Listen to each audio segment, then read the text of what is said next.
Good morning class, welcome in your business studies video. Business studies के अंदर हम लोग हमारे 4 चैप्टर कर चुके हैं। आई होप कि वो चारों चैप्टर्स आपको अच्छे से क्लियर हो गए होंगे। सबसे पहले हमने नेचर एंड सिग्निफिकेंस देखा मैनेजमेंट का।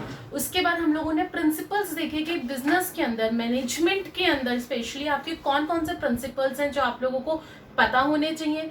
फिर हमने देखा हमारा आपका ये कहते हैं बिजनेस एनवायरनमेंट कैसा होना चाहिए, किस तरीके से जर्नल एनवायरनमेंट के अकॉर्डिंग आपको अपने आप को चेंज करना है, आपको अपनी पॉलिसीज को चेंज करना होता है, ना कि आपके अकॉर्डिंग जनरल एनवायरनमेंट चेंज होता है। उसमें भी हमने स्कैनिंग देखा था और बहुत सारी चीजें देखी थी। फिर हम लोगों ने हमारा प्लानिंग चैप्टर स्टार्ट करा कि अब असली मैनेजमेंट में होता क्या है। क्लास सबसे पहले हम लोग क्या करते हैं, प्लान करते हैं किसी भी चीज के लिए। अगर हमें कुछ भी करना है, किसी भी चीज की प्रोडक्शन करनी है, तो क्या करोगे, सबसे पहले प्लान करोगे। अगर किसी ने मेरी प्लानिंग चैप्टर की वीडियो नहीं देखी है, सो प्लीज पीछे जाके पहले प्लानिंग चैप्टर की वीडियो देखकर आइए, तब उसके बाद हम लोग हमारे इस वीडियो को आप लोग देखिएगा। That is your organizing. ये आपका चैप्टर कौन सा है, चैप्टर ऑर्गेनाइजिंग क्लास, जो कि प्लानिंग के बाद आता है। हम लोगों ने प्लान कर लिया अच्छे से कि हम लोगों को क्या बनाना है, किस चीज की प्रोडक्शन करनी है। अब हम लोग जब हमने प्लान कर लिया सारी चीजों का, कौन से रिसोर्सेज लगेंगे, क्या लगेगा, उसके बाद हम लोग क्या करेंगे, हमारे उन रिसोर्सेज को ऑर्गेनाइज करेंगे। क्लास क्या करेंगे, ऑर्गेनाइज करेंगे। तो वही हमारा अगला चैप्टर है। चैप्टर क्या है, ऑर्गेनाइजिंग। देखिए इस चैप्टर के अंदर हमें सबसे पहले पढ़ना क्या क्या है। क्लास ऑर्गेनाइजिंग का मीनिंग पढ़ना है, ऑर्गेनाइजिंग होता क्या है, ऑर्गेनाइजिंग प्रोसेस क्या है, किस तरीके से ऑर्गेनाइज किया जाता है, इंपॉर्टेंस और सिग्निफिकेंस क्या है ऑर्गेनाइजिंग की, ऑर्गेनाइजेशनल स्ट्रक्चर कैसा होता है, डिविजनल और फंक्शनल दोनों स्ट्रक्चर हम लोग पढ़ेंगे इसके अंदर, meaning and consideration and type of organizational structure दो होते हैं, फंक्शनल और डिविजनल। उसके बाद फॉर्मल और इनफॉर्मल ऑर्गेनाइजेशन क्या होती है। आप लोग इंग्लिश में भी पढ़ते होंगे फॉर्मल लेटर और इनफॉर्मल लेटर, कुछ उसी से ही मिलता जुलता है फॉर्मल ऑर्गेनाइजेशन और इनफॉर्मल ऑर्गेनाइजेशन। आगे नेक्स्ट टॉपिक पढ़ेंगे डेलीगेशन ऑफ अथॉरिटी, डेलीगेट करना अथॉरिटी को, देना। आगे उसके अंदर है principles of absoluteness of accountability, importance of delegation, delegation की इंपॉर्टेंस क्या है, एलिमेंट्स क्या है, या फिर डेलीगेशन का प्रोसेस क्या है। After that centralization and decentralization क्या होता है। Class relation between delegation and decentralization. Delegation is necessary in every organization. ये कहा जाता है कि डेलीगेशन जो है ना वो नेसेसरी है, बट जो डिसेंट्रलाइजेशन होता है ना वो ऑप्शनल होता है। क्लास कैसे, वो हम लोग हमारे टॉपिक में पढ़ेंगे। और लास्ट इंपॉर्टेंस ऑफ डिसेंट्रलाइजेशन। तो ये कुछ टॉपिक्स मैंने आप लोगों को स्टार्टिंग में बता दिए कि जो कि हम लोगों को इस चैप्टर के अंदर पढ़ने हैं, ऑर्गेनाइजिंग चैप्टर के अंदर। आइए क्लास अब हम लोग हमारा चैप्टर स्टार्ट करते हैं। पहला topic that is the meaning of organizing. Organizing होता क्या है। क्लास ऑर्गेनाइज का मतलब अगर मैं सिंपल वर्ड्स में कहूं अपनी बुकिश लैंग्वेज में आने से पहले, ऑर्गेनाइजिंग का मतलब होता है कि हमारे रिसोर्सेस को, हमारे थिंग्स को इस तरीके से ऑर्डरली अरेंज करना कि आपके जो रिसोर्सेज है ना उनका मिनिमम यूटिलाइजेशन कर सके, आप उसको अच्छे से यूटिलाइज कर सके, उसका वेस्ट ना करें उन रिसोर्सेज को, वो होता है ऑर्गेनाइजिंग। अब हम लोग यहाँ पे आते हैं, यहाँ क्या कह रहा है वो ध्यान से देखिएगा।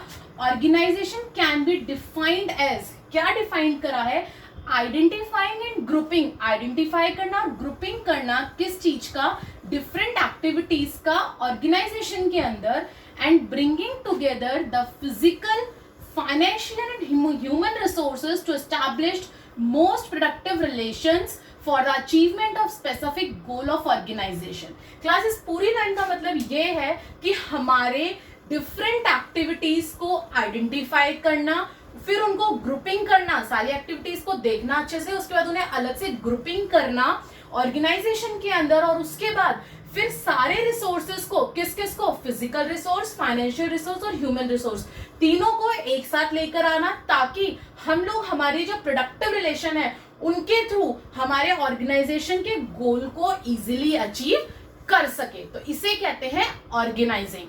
क्लियर हुआ, आगे बढ़ते हैं। टू ऑर्गेनाइज, अब हेनरी फ्योल ने क्या डेफिनेशन दी, आप बहुत पहले से सुनते आ रहे होंगे कि हेनरी फ्योल जो है वो आपका मेन, फ्योल ने आपके 14 आपके प्रिंसिपल्स भी दिए थे, फ्योल ने प्रिंसिपल्स भी आपके दिए थे। अगर आप लोगों ने चैप्टर 2 जो है वो ध्यान से पढ़ा हो तो वही हेनरी फ्योल है। इसने क्या डेफिनेशन दी है ऑर्गेनाइजिंग की, देखिए class, to organize a business is to provide it with everything useful to its functioning. यानी कि बिजनेस को ऑर्गेनाइज करने के लिए इट इज टू प्रोवाइड, जरूरी है एवरीथिंग जो है, सारी चीजें हम लोग एक तरीके से यूज करें फंक्शनिंग में। क्या क्या, चाहे वो रॉ मटेरियल हो, मशीन्स हो, टूल्स हो, कैपिटल्स हो और पर्सनल्स हो। आई होप कि आपको पता होगा कि पर्सनल्स हम लोग एम्प्लॉयज को ही कहते हैं क्लास। तो ये डेफिनेशन दी है हमारे हेनरी फ्योल ने। आगे क्या बोल रहा है देखिए, अब एक एग्जाम्पल से और बताती हूँ। मैंने यहाँ पे एक बहुत अच्छा सा आपके स्कूल से रिगार्डिंग एग्जाम्पल लिया है ताकि आपको ऑर्गेनाइजिंग समझने में प्रॉब्लम ना हो। सो देखिए class, your school is plan to conduct a sports day. मान लीजिए कि आपका स्कूल जो है वो स्पोर्ट्स डे कंडक्ट कर रहा है, क्लियर है। All the teachers and students are assigned different duties. अब क्या होता है कि आप लोगों को ये कहा जाता है, मॉनिटर है वो क्लास की अटेंडेंस लेगा, टीचर्स है वो क्लास की पेमेंट्स लेंगी, ये सबको अलग अलग ड्यूटीज असाइन कर दी जाती है, आप लोग सबको पता है। या पिकनिक का लगा लो कि आपकी स्कूल जो है वो पिकनिक ऑर्गेनाइज कर रही है, या स्पोर्ट्स डे है कि कौन कौन पार्ट लेना चाहता है स्पोर्ट्स डे के अंदर, वो हमें अपना नाम दीजिए। फिर टीचर्स जो है वो आगे और आगे जो है अपने अपर लेवल पे, टॉप लेवल पे नाम देंगे उन बच्चों का। तो इस तरीके से ड्यूटीज अलग अलग असाइन कर दी जाती है।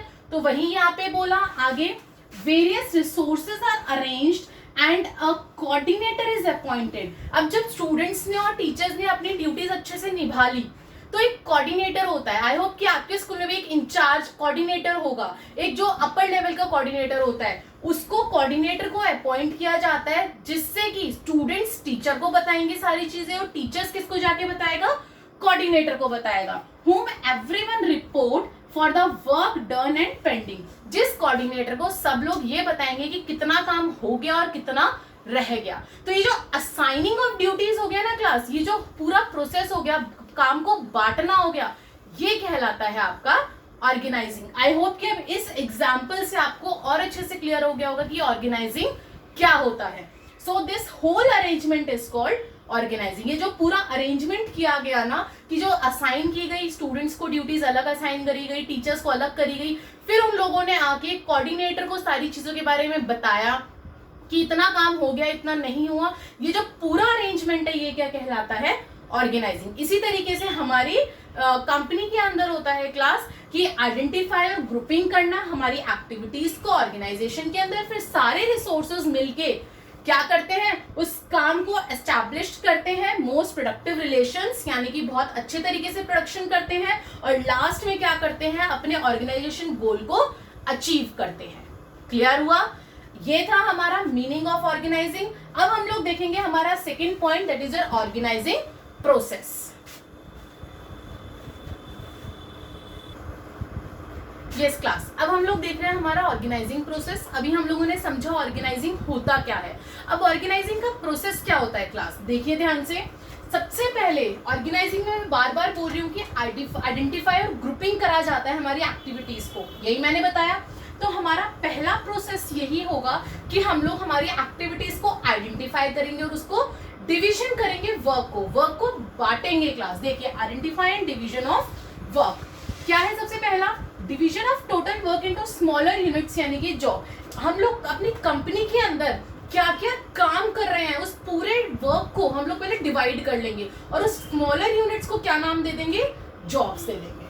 आगे बढ़ते हैं, leads to specialization because jobs are assigned to individual according to the qualification and capabilities. यानी कि वो ये बोल रहा है कि इसके अंदर क्या होता है कि हमें स्पेसिफिकेशन आपकी वो हो जाती है, leads to specification on because specialization leads to specialization because jobs are assigned. पता है क्लास क्या होता है, इस पॉइंट के अंदर ये बोल रहा है कि जब हम किसी एक को एक जॉब दे देते हैं कि हाँ भाई आपको जो है, फॉर एग्जांपल मैं बैंक का लेती हूँ एग्जांपल, हमने बैंक के अंदर एक पर्सन है उसको हमने ये बोल दिया कि आपको जो है ना कि खाली चेकबुक इशू करनी है, तो उसको क्या हो गया, स्पेशलाइजेशन हो गई ना चेकबुक इशू करने में। वो एक पर्टिकुलर पर्सन वही एक सेम काम रिपीट कर रहा है और वो सेम काम रिपीट करके, सेम जॉब रिपीट करके उसको उसमें स्पेशलाइजेशन हो गई। वही वो ये बोल रहा है, लीड्स टू स्पेशलाइजेशन हो जाती है because jobs are assigned to individual. किसी एक को सेम जॉब दी जाती है उसके क्वालिफिकेशन और उसकी कैपेबिलिटी के अकॉर्डिंग। ठीक है, लीड्स टू सिस्टमेटिक वर्क। अगर हम लोग एक तरीके से चलेंगे ना, जो हम अपना पूरा पढ़ते आ रहे हैं मैनेजमेंट का, पहले प्लान करेंगे फिर ऑर्गेनाइजिंग करेंगे, तो हमारा जो सारा काम होगा ना वो एक सिस्टमेटिक तरीके से होगा, या आपको एक सिस्टमेटिक वर्किंग बन जाएगी।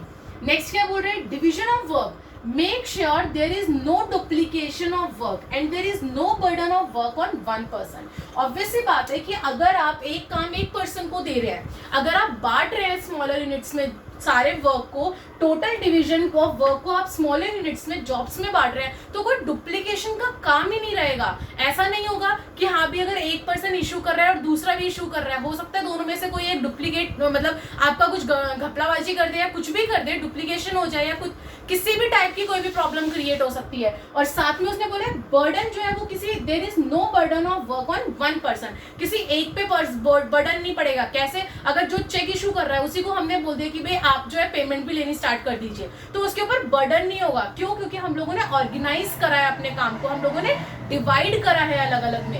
यही मैंने एग्जांपल नीचे लिया है, ध्यान से देखिए।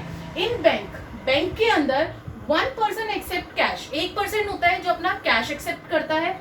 1% मेक पेमेंट्स, 1% को बिठा दिया जाता है कि आप पेमेंट्स लीजिए, 1% को बिठा दिया जाता है कि आप चेकबुक इशू कीजिए। इसी तरीके से आप लोग बैंक में हर कोई जाता होगा और सबने देखा होगा कि हर काम के लिए 1% होता है वो डिमांड ड्राफ्ट अलग बना रहा होता है, 1% किसी और काम के लिए, तो हर काम के लिए अलग अलग पर्सन होता है। और अगर आप इसी तरीके से अपना वर्क करेंगे कंपनी के अंदर, तो आपको ऑर्गेनाइजेशन गोल अचीव करने में प्रॉब्लम नहीं होगी। अदरवाइज आपको बहुत सारी प्रॉब्लम फेस करनी पड़ सकती है क्लास, कि 1% पे बर्डन आ जाना, आपकी स्पेशलाइजेशन ना होना किसी एक इंडिविजुअल की, या किसी भी टाइप की डुप्लीकेशन हो जाना, ये बहुत सारी चीजें जो है वो क्रिएट होनी स्टार्ट हो जाती है। तो इट्स मच बेटर कि आप ऑर्गेनाइजिंग प्रोसेस के थ्रू ही अपना कंपनी को रन करें। आगे बढ़ते हैं। Second point, grouping the jobs and departmentalisation. अभी हम लोगों ने क्या करा, अपने काम को बांट दिया, बता दिया कि किसको क्या काम करना है, राइट। अब हम लोग क्या करेंगे, ग्रुप कर देंगे जॉब्स का और डिपार्टमेंट में बांट देंगे, अलग अलग डिपार्टमेंट बना देंगे क्लास। कैसे, देखिए, similar jobs are group together and put in one department. Similar jobs को, अगर कोई जॉब सिमिलर है उसको हम लोग ग्रुप में करके एक ही डिपार्टमेंट के अंदर डाल देंगे। कैसे, दो तरीके होते हैं class, there are two ways. पहला फंक्शनल डिपार्टमेंट और दूसरा डिविजनल डिपार्टमेंट, दो होते हैं, फंक्शनल और डिविजनल। ध्यान से सुनना, फंक्शनल डिपार्टमेंट के अंदर क्या होता है, jobs related to common function, जो जॉब्स कॉमन फंक्शन होती हैं are grouped in one department, उन्हें एक डिपार्टमेंट में बांट दिया जाता है। कैसे, एग्जाम्पल, प्रोडक्शन रिलेटेड जॉब, अगर प्रोडक्शन से रिलेटेड कोई भी जॉब है, जो आप प्रोडक्शन कर रहे हैं अपने प्रोडक्ट के, उससे रिलेटेड अगर कोई भी जॉब है, वो सबके सब प्रोडक्शन डिपार्टमेंट के अंदर डाल दिया जाएगा। उसी तरीके से अगर सेल्स से रिलेटेड कोई भी जॉब है, किसी भी टाइप की जॉब है सेल्स से रिलेटेड आपकी कंपनी के अंदर, तो वो सारी किसके अंदर डाल दी जाएगी, सेल्स डिपार्टमेंट के अंदर। तो देखिए, कॉमन फंक्शन, अभी प्रोडक्शन रिलेटेड जॉब क्या है, कॉमन फंक्शन है ना, सारा काम प्रोडक्शन से रिलेटेड हो रहा है, उसको क्या कर देंगे, एक डिपार्टमेंट में, यानी कि प्रोडक्शन डिपार्टमेंट में डाल दिया। उसी तरीके से सेल्स रिलेटेड आपका क्या है, कॉमन फंक्शन है, कॉमन है, सेल्स से रिलेटेड सारा काम हो रहा है, उसको हमने क्या करा, सेल्स डिपार्टमेंट में डाल दिया। वहीं पे जो डिविजनल डिपार्टमेंट है क्लास, डिवीजन डिपार्टमेंट के अंदर preferred where more than one type of product is produce, जहां पे आपका एक टाइप का प्रोडक्ट जो है वो एक डिपार्टमेंट में डलता है। फॉर एग्जाम्पल देखिए, ऑर्गेनाइजेशन है, नोटबुक बना रही है और पेन बना रही है, ऑर्गेनाइजेशन दो चीजें बना रही है आपकी, तो नोटबुक के अंदर का चाहे प्रोडक्शन डिपार्टमेंट हो, चाहे प्रोडक्शन हो, चाहे सेल्स हो, चाहे मार्केटिंग हो, ये सारा हमने वन डिपार्टमेंट में, मतलब फर्स्ट डिपार्टमेंट में डाल दिया। वहीं पे जब पेन की प्रोडक्शन हो रही है, पेन से सेल्स हो रही है, पेन से रिलेटेड कुछ भी सेल्स के अंदर आ रहा है, मार्केटिंग के अंदर आ रहा है, वो सारा हमने डाल दिया हमारे सेकेंड डिपार्टमेंट के अंदर। Jobs related to one product one department, एक प्रोडक्ट का एक डिपार्टमेंट। अब दोनों में फर्क समझ में आया, टू वेज में। पहला वाला जो है वो फंक्शनल डिपार्टमेंट जो है वो फंक्शन से रिलेटेड है, यानी कि प्रोडक्शन डिपार्टमेंट में सारा production related job, sales department में सारी sales related job, marketing department में सारी मार्केटिंग रिलेटेड जॉब। यानी कि आपका ये डिपेंड कर रहा है कि वो फंक्शन कौन सा है, कॉमन फंक्शन। और सेकंड डिविजनल में क्या देख रहे हैं हम लोग, प्रोडक्ट देख रहे हैं, यानी कि एक प्रोडक्ट एक डिपार्टमेंट। क्लियर हुआ? अब बताइए, पहला आइडेंटिफाई करना और डिवीजन करना, डिवीजन ऑफ वर्क, उसके बाद हमने क्या करा, ग्रुपिंग कर दी जॉब की। पहले तो जॉब्स को अलग अलग मतलब अलग अलग यूनिट्स में बांट दिया अपने वर्क को, उसके बाद हम लोगों ने उस जॉब की क्या कर दी, ग्रुपिंग कर दी और डिपार्टमेंटलाइजेशन कर दिया। अब थर्ड पॉइंट आता है असाइनमेंट ऑफ ड्यूटीज। अब हम लोग ड्यूटीज भी तो देंगे ना, किसी को असाइन भी तो करेंगे ड्यूटीज। वो देखिए, individual are assigned jobs work according to their matching skills and organization. Employees are assigned duties by giving them a document called job description. अब वो यहाँ ये बोल रहा है असाइनमेंट ऑफ ड्यूटीज में क्लास कि जो जिसकी स्किल्स और जो उसकी स्किल्स हैं, जितनी जिसकी स्किल है उस स्किल के अकॉर्डिंग उसको जॉब दे दी जाती है। अगर कोई मार्केटिंग में अच्छा है, किसी ने एमबीए कर रखी है और वो मार्केटिंग में बहुत अच्छा है, मार्केटिंग से एमबीए कर रखी है, तो उसे मार्केटिंग डिपार्टमेंट में डाल दिया जाएगा। कोई प्रोडक्शन लेवल पे बहुत अच्छा है, उसकी स्किल्स जो है वो प्रोडक्शन लेवल के हिसाब से है, तो उसे प्रोडक्शन लेवल में डाल दिया जाएगा। तो ये देखा जाता है कि किस इंडिविजुअल, कौन सा इंडिविजुअल, उसकी स्किल्स कौन से डिपार्टमेंट के अकॉर्डिंग है, कौन से जॉब के अकॉर्डिंग है, उस जॉब के अकॉर्डिंग उस इंडिविजुअल को क्या कर दिया जाता है, जॉब असाइन कर दिया जाता है। वहीं पे आगे बोल रहे हैं वो employees are assigned duties by giving them a document. वहीं पे ही उन लोगों को एक डॉक्यूमेंट दे दिया जाता है क्लास, जिस डॉक्यूमेंट के अंदर उनकी सारी डिस्क्रिप्शन होती है जॉब से रिलेटेड, और उस डॉक्यूमेंट को कहते हैं जॉब डिस्क्रिप्शन। क्या कहते हैं उस डॉक्यूमेंट को, जॉब डिस्क्रिप्शन। क्यों? क्योंकि उस डॉक्यूमेंट के अंदर this document clearly defines the content and responsibilities related to job. उसके अंदर साफ साफ लिखा हुआ होता है कि क्या क्या कंटेंट्स है और रिस्पॉन्सिबिलिटीज है उस जॉब के रिगार्डिंग उस एम्प्लॉय की। समझ में आई बात? ये होता है असाइनमेंट ऑफ ड्यूटीज। चलो भाई, हमने ड्यूटीज भी दे दी इंडिविजुअल्स को। आगे क्या प्रोसेस है, एस्टेब्लिशिंग रिपोर्टिंग रिलेशनशिप। अब हम लोगों को अपने सुपीरियर और सबऑर्डिनेट्स के जो है रिलेशनशिप भी तो अच्छे रखने हैं। ये थोड़ी है काम दे दिया, अब जो एम्प्लॉय है वो गुस्से में कुछ भी काम करके खराब करके दे रहा है, ऐसे कोई ऑर्गेनाइजेशन जो है वो अपना गोल थोड़ी ना अचीव कर पाएगा। तो उसके लिए सुपीरियर और सबऑर्डिनेट उन लोगों का रिलेशन भी अच्छा होना जरूरी है। आइए class, matching authority according to duties assigned to perform duties. जो अथॉरिटी है क्लास, अथॉरिटी यानी कि हक देना। आप लोग सब जो लोग जानते हैं कि अथॉरिटी यानी कि हक देना, तो matching authority according to duties assigned to perform duties, यानी कि कई बार क्या होता है कि जो सुपीरियर होता है ना, वो अथॉरिटी भी देता है उस पर्सन को, जो पर्सन जॉब कर रहा है उसकी जॉब से रिलेटेड अथॉरिटी उसे दी जाती है। जॉब से रिलेटेड अथॉरिटी, जॉब से मैचिंग अथॉरिटी उसे दी जाती है। आगे it create superior subordinate relationship. इससे क्या होता है कि सुपीरियर और सबऑर्डिनेट के रिलेशनशिप्स जो है वो अच्छे होते हैं। सुपीरियर की हायर अथॉरिटी होती है और सबऑर्डिनेट के पास कम अथॉरिटी होती है। सुपीरियर जो होता है, हाँ भाई उसके पास पूरी अथॉरिटी है, उसको सबऑर्डिनेट से काम करवाना है, लेकिन सबऑर्डिनेट को सुपीरियर जो है वो पूरी अथॉरिटी नहीं देता है कि हर तरीके की अथॉरिटी दे देगा, वो कम अथॉरिटी देता है उसको, लेकिन देता जरूर है उसके जॉब से रिलेटेड। आगे क्या बोल रहा है, so it clears who will report to whom. तो उससे ये पता चल जाता है कि कौन किसको रिपोर्ट करेगा, कौन किसको सारी चीजें बताएगा। Managerial hierarchy gets created. जो मैनेजरियल हायरार्की है ना, जो ये आपकी हायरार्की पूरी बनती है, वो कैसे, चेन ऑफ कमांड के थ्रू बनती है। Principle of scalar chain, follow this hierarchy. Principle of scalar chain याद है, हम लोग अभी सेकंड चैप्टर में पढ़कर आए थे प्रिंसिपल्स वाले में, उसके अंदर आपका स्केलर चेन था। वो यही बोल रहा है कि जो मैनेजरियल हायरार्की है ना क्लास, ये हमारे स्केलर चेन को फॉलो करती है ये हायरार्की। क्लियर है? मैनेजर्स मैक्सिमम अथॉरिटी, जिस मैनेजर के पास सबसे ज्यादा अथॉरिटी होती है वो आता है टॉप लेवल पे। जिस मैनेजर के पास लिटिल, थोड़ी कम अथॉरिटी होती है वो आता है मिडिल लेवल, और जिस मैनेजर के पास बिल्कुल कम अथॉरिटी होती है वो आता है आपका लोअर लेवल। सो क्लास, ये मैंने बताया आपको ऑर्गेनाइजिंग प्रोसेस। ऑर्गेनाइजिंग प्रोसेस हम लोग करते कैसे हैं, जब हमें ऑर्गेनाइज करनी होती है हमारी एक्टिविटीज को, तो हम लोग किस तरीके से ऑर्गेनाइज करते हैं, दोबारा बता देती हूँ। सबसे पहले आइडेंटिफाई और डिवाइड करोगे वर्क को। डिवाइड करने के बाद आप उस वर्क जॉब को क्या करोगे, ग्रुप करोगे और डिपार्टमेंटलाइजेशन, अलग अलग डिपार्टमेंट में डालोगे। फिर उसके बाद अपनी ड्यूटीज को असाइन करोगे, यानी कि ड्यूटीज को दोगे लोगों को, इंडिविजुअल को बताओगे कि हाँ भाई तुम्हारी ये ड्यूटी है, तुम्हारी ये ड्यूटी है, और लास्ट में उन लोगों का जो सुपीरियर और सबऑर्डिनेट का रिलेशन है वो आप अच्छे से अच्छा करने की कोशिश करोगे।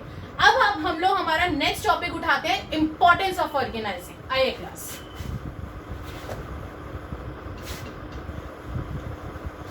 यस क्लास, अभी हम लोगों ने अपना ऑर्गेनाइजिंग का प्रोसेस देखा एंड आई होप कि वो आपको समझ में आ गया होगा। अब बारी आती है इंपॉर्टेंस की। जो हम लोग ये ऑर्गेनाइज कर रहे हैं, जो हम एक सिस्टमेटिक तरीके से काम को बांट रहे हैं, उन लोगों को काम दे रहे हैं जो उस काम के लिए कैपेबल हैं, जिनकी स्किल्स उन काम के लिए हैं, उन लोगों को हम लोग अगर वो काम प्रोवाइड करवा रहे हैं तो उससे हमारी ऑर्गेनाइजेशन को क्या फायदा होगा। सो क्लास आइए, इंपॉर्टेंस ऑफ ऑर्गेनाइजिंग। अब हम लोग इंपॉर्टेंस देखते हैं हमारी ऑर्गेनाइजिंग का। सबसे पहले बेनिफिट्स इन स्पेशलाइजेशन। जैसे कि अभी मैंने बैंक का एग्जांपल दिया था क्लास आपको कि एक पर्सन को अगर हमने खाली चेकबुक के लिए बिठाया तो उसको उसके अंदर स्पेशलाइजेशन मिल जाएगी। स्पेशलाइजेशन यानी कि वो उस काम को फटाफट कर पाएगा। क्यों? क्योंकि उसका उसमें हाथ बैठ चुका होगा। तो वही बोल रहा है कि benefits in specialization, total work जितना भी काम है उसको हम लोगों ने डिवाइड कर दिया छोटी यूनिट में, असाइन कर दिया कि इंडिविजुअल को उसके स्किल्स के अकॉर्डिंग कि हाँ वो काम कर सकता है, तो हमने उसे वो काम करने के लिए दे दिया।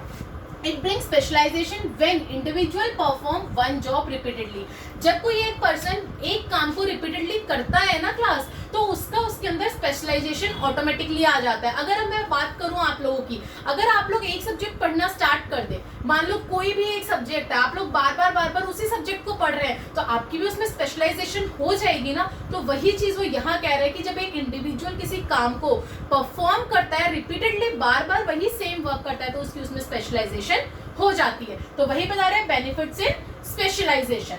आगे बढ़ते हैं, रोल क्लैरिटी। आपको ना अपने काम की क्लैरिटी मिल जाती है कि हमें क्या काम करना है, एक एम्प्लॉय को क्या काम करना है।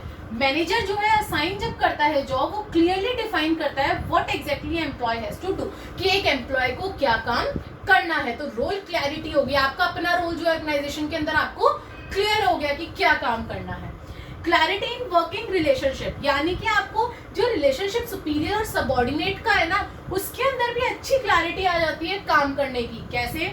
Clearly defined how much authority is enjoyed. ये क्लियरली डिफाइन कर दिया जाता है कि कितनी अथॉरिटी इंजॉय कर रहा है एक डिफरेंट इंडिविजुअल, मतलब कि एक डिफरेंट इंडिविजुअल को क्या हक दे रखा है काम करने का, कि उसका कितना हक है, वो क्या क्या चीजें कर सकता है, कितनी अथॉरिटी है उसे काम करने की। समझ में आई बात?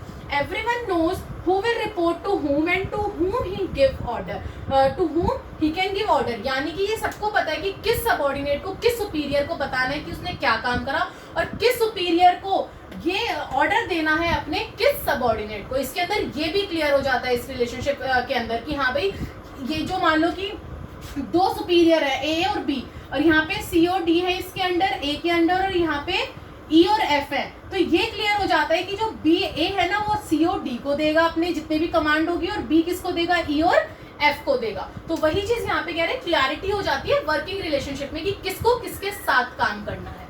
आगे, each manager knows very clearly to whom, हर मैनेजर को पता होता है to whom he can give order, कि हर मैनेजर किसको ऑर्डर देगा, ए सी और डी को देगा, बी ई और एफ को देगा, and from whom he has to receive the order।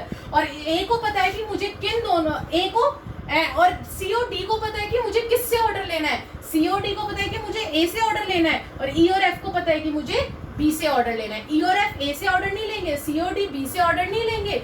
इसीलिए बोल रहे हैं कि वर्किंग रिलेशनशिप में अच्छे से क्लैरिटी आ जाती है, किसको किससे ऑर्डर लेना है, किसको देना है, किस सुपीरियर सबऑर्डिनेट को, किस सुपीरियर को अपना सारी वर्किंग परफॉर्मेंस बतानी है। नेक्स्ट आते हैं ऑप्टिमम यूटिलाइजेशन ऑफ रिसोर्सेज। ये तो भाई मेरा सबसे अच्छा पॉइंट है जो आपके बिजनेस के मैक्सिमम आपके इंपॉर्टेंस में आता है, optimum utilization of resources, no overlapping. अब हमें पता है कि जो सी और डी है वो ए को बताएगा कि हाँ भाई मैंने ये काम कर लिया। अब अगर हमें ऑर्गेनाइजिंग ना कर रखी हो तो सी कंफ्यूज जाएगा ना, मैं ए को बताऊं या बी को बताऊं। ओवरलैपिंग हो गई, उसने ए को ही बता दिया, बी को ही बता दिया, दोनों जो है वो अपने ऊपर टॉप लेवल के पास चले गए, तो हो गई ना ये ओवरलैपिंग, प्रॉब्लम क्रिएट हुई ना, डुप्लीकेशन। तो इसलिए क्या होता है कि डुप्लीकेशन और ओवरलैपिंग से आप बच जाते हैं। No chances of firm work perform by 2 और मोर इंडिविजुअल। ऐसा नहीं होगा कि ए और बी दोनों जा रहे हैं तो क्या हो गया आपका, दो लोग एक ही काम कर रहे हैं ना, तो इस चीज से भी आप बच जाते हैं। सो ऑप्टिमम यूटिलाइजेशन ऑफ रिसोर्सेज होता है इसके अंदर। नेक्स्ट बोल रहे हैं कोऑर्डिनेशन एंड इफेक्टिव एडमिनिस्ट्रेशन। आपका जो एडमिनिस्ट्रेशन है ना ऑर्गेनाइजिंग से, वो बहुत अच्छा हो जाता है। कैसे? Similar jobs are grouped in one department. जैसे भी हम लोगों ने पीछे पढ़ा था कि फंक्शनल डिपार्टमेंट हो चाहे डिविजनल डिपार्टमेंट हो, हम लोग क्या है हमारे ग्रुप्स को डिवाइड कर देते हैं डिपार्टमेंटलाइजेशन के थ्रू, तो हमारा काम जो है वो इजीली हो जाता है, ओवरलैपिंग नहीं होती हमारे काम में। Can coordinate and administer easily between different departments. जो कोऑर्डिनेट करना होता है या एडमिनिस्टर होता है वो इजीली उसको पता चल जाता है कि हाँ भी अगर प्रोडक्शन डिपार्टमेंट में उसमें सारे प्रोडक्शन से रिलेटेड वर्क हो रहा है तो मेरे को उसमें जाने की जरूरत नहीं है, मुझे सेल्स से काम है तो मैं डायरेक्ट सेल्स डिपार्टमेंट में जाऊंगा। तो इससे क्या होता है कि जो हमारा एडमिनिस्टर होता है, जो कोऑर्डिनेटर होता है, उसे भी अपना काम करने में प्रॉब्लम नहीं आती है, उसके लिए भी बहुत बेनिफिशियल होती है ऑर्गेनाइजिंग। आगे बढ़ते हैं, एडेप्शन टू चेंज। जैसा कि मैंने अभी आपको पिछले चैप्टर नंबर 3 में बार बार बोला था that you have to, your business have to change according to the general environment. General environment आपके अकॉर्डिंग नहीं बदलती, वही यहाँ पे आ गया कि जो चेंज बाहर हो रहा है जनरल एनवायरनमेंट में उसके अकॉर्डिंग आपको अपने बिजनेस की पॉलिसीज को एडॉप्ट करना होगा। देखिए class, change in business environment, अगर बिजनेस एनवायरनमेंट में, बाहर के एनवायरनमेंट में कोई भी चेंज आता है, adopted systematically with the help of organizing function। हमें ऑर्गेनाइजिंग फंक्शन की हेल्प से हमें अपने अंदर के इंटरनल एनवायरनमेंट को सिस्टमेटिक तरीके से चेंज करना पड़ेगा, उस एनवायरनमेंट को हमें अडॉप्ट करना पड़ेगा। Manager just has to change in the department which will effect by the change in external environment. अब जो एक्सटर्नल एनवायरनमेंट था क्लास, उसका इफेक्ट हमारे सेल्स डिपार्टमेंट पे पड़ा। हमें पता है कि मार्केट के अंदर ये प्रॉब्लम क्रिएट हो रही है, बाहर जनरल एनवायरनमेंट में ऐसा कुछ हुआ है जिससे हमारे सेल्स डिपार्टमेंट पे इफेक्ट पड़ रहा है। तो ऑर्गेनाइजिंग का ये बेनिफिट हुआ कि हमने जब डिवाइड कर दिया ना वर्क को, जॉब्स को जब हमने डिवाइड कर दिया तो खाली सेल्स डिपार्टमेंट को ही मैनेजर छेड़ेगा।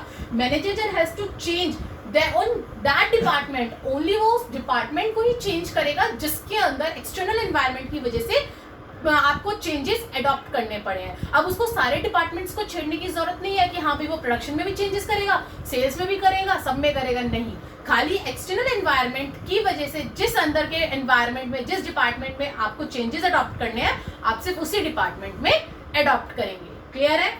आगे बढ़ते हैं, एक्सपेंशन इन ग्रोथ क्लास। बहुत बड़ी बात है, अगर आप कोई भी काम एक सिस्टमेटिक तरीके से करते हैं ना तो एक्सपेंशन ऑटोमेटिकली होती है, ग्रोथ ऑटोमेटिकली होती है, ऑप्टिमम यूटिलाइजेशन ऑटोमेटिकली होता है। देखिए, प्रॉपर डिवीजन ऑफ वर्क, आपने सारे काम को एक तरीके से बांट दिया, डिपार्टमेंट वाइज बांट दिया, ठीक है। Leads to specialization, bring efficiency. अब मैंने आपको बताया कि बैंक में एक पर्सन चेकबुक का काम कर रहा है, उसको उसके अंदर स्पेशलाइजेशन हो गई, एफिशिएंसी आई उसके काम में, वो वर्क को टाइमली कंप्लीट कर रहा है, अपने इफेक्टिव तरीके से कर रहा है, इफेक्टिव तरीके से कर रहा है, उसे कोई प्रॉब्लम नहीं आ रही। Administration, optimum utilization of resources, और वो अपने टाइम का अच्छे से यूटिलाइजेशन कर रहा है कि हाँ भी उसका टाइम वेस्ट नहीं हो रहा, कुछ प्रॉब्लम नहीं हो रही और सारा काम जल्दी जल्दी हो रहा है। जहाँ पहले जब वो स्टार्टिंग में आया था वो खाली मान लो कि एक दिन के अंदर 50 या 100 चेकबुक्स इशू कर पाता था, अब वो अपनी 200 मतलब डबल कर पा रहा है सिर्फ स्पेशलाइजेशन की वजह से, सिर्फ स्पेशलाइजेशन की वजह से। तो वो वही बोल रहे हैं कि अब एक्सपेंशन हुआ ना आपका, तो इसी तरीके से अगर आप एक वर्क एक पर्सन को देते हैं और उसको उसके अंदर स्पेशलाइजेशन आ जाता है तो आपकी ऑर्गेनाइजेशन की एक्सपेंशन और ग्रोथ जो है वो ऑटोमेटिकली हो जाती है, helps to growth of business. Clear है? नेक्स्ट और लास्ट पॉइंट आपका इंपॉर्टेंस का, डेवलपमेंट ऑफ पर्सनल। ये तो सबसे बड़ी बात है कि आपके एम्प्लॉयज की डेवलपमेंट क्लास।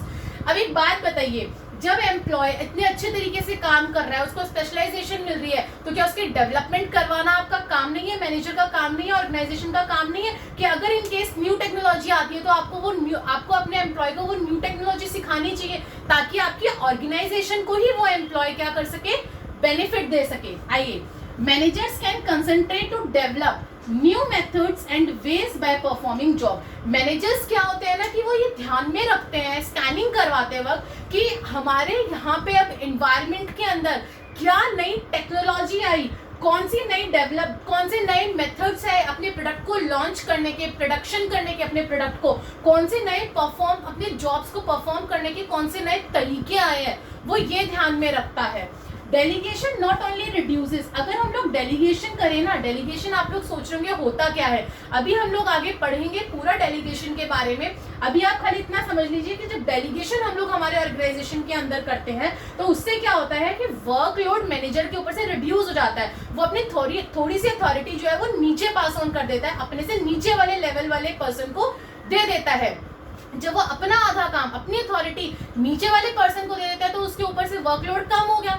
जब उसके ऊपर से वर्कलोड कम हो गई, it also helps to use and realise their full potential for more creative work. तो उससे क्या होता है कि उसका दिमाग और चलता है, उसके ऊपर वर्कलोड नहीं होता और वो ये कोशिश करता है कि मैं नया से नया, ज्यादा से ज्यादा क्रिएटिव वर्क लाने की कैसे कोशिश कर सकता हूँ। समझ में आई बात? तो ये थे आपके इंपॉर्टेंस क्लास। एक बार और बता देती हूँ, स्पेशलाइजेशन के उससे आपको बेनिफिट होता है, रोल क्लैरिटी हो जाती है, आपको पता है आपको क्या काम करना है, आपके रिलेशनशिप में सुपीरियर और सबऑर्डिनेट के रिलेशनशिप में एक बहुत अच्छी क्लैरिटी आती है कि किस सुपीरियर को, किस सबऑर्डिनेट को कमांड करना है और कौन सा सबऑर्डिनेट किस सुपीरियर को अपना पूरा वर्क बताएगा। ऑप्टिमम यूटिलाइजेशन होते हैं आपके रिसोर्सेज के, रिसोर्सेज वेस्ट नहीं होते। कोऑर्डिनेशन एंड इफेक्टिव एडमिनिस्ट्रेशन, आपका ऑर्गेनाइजेशन का एडमिनिस्ट्रेशन बहुत इफेक्टिव हो जाता है और कोऑर्डिनेशन अच्छा होता है हर डिपार्टमेंट का।